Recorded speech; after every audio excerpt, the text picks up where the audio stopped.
I believe Iran won. And I have three reasons for believing this. The first one is Israel, which initiated these operations on the 13th of June, its objectives for war, they were not accomplished. And they were regime change in Iran. And the second was destruction of Iran's nuclear capabilities and its military power. The second reason is that Iran's capability to fight an asymmetrical war, which it had acquired from China and Russia, came as a shock for Israel. Please remember that the last war that Iran fought, it was with Iraq and it ended in 1988. And thereafter, Iran never fought a war, but Iran built its capabilities. On the other hand, Israel's capabilities, they were known threadbare to Iran.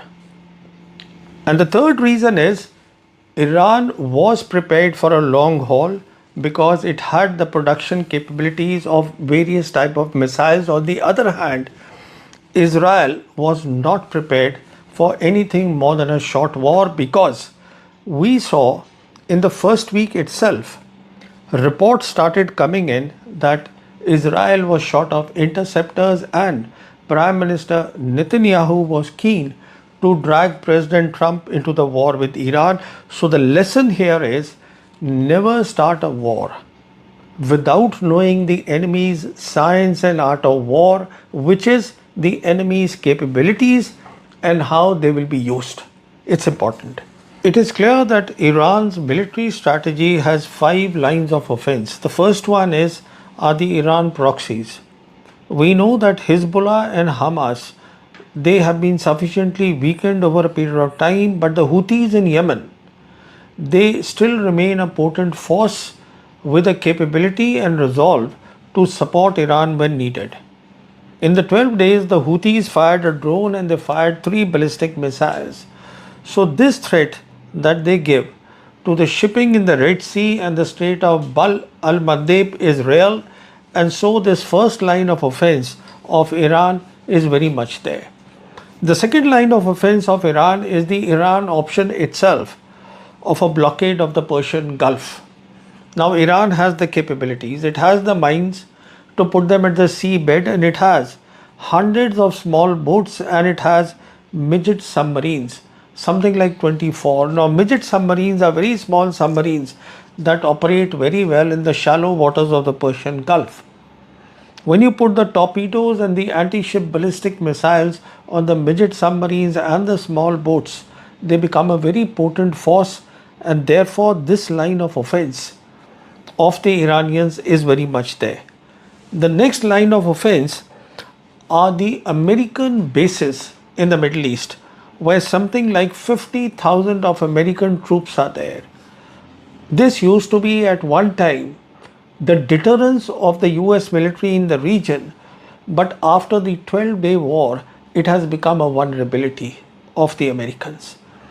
And we saw that the Iranians fired 6 ballistic missiles on the air base, American air base in Qatar. Of course, this was stage managed, but the next time it may not be so.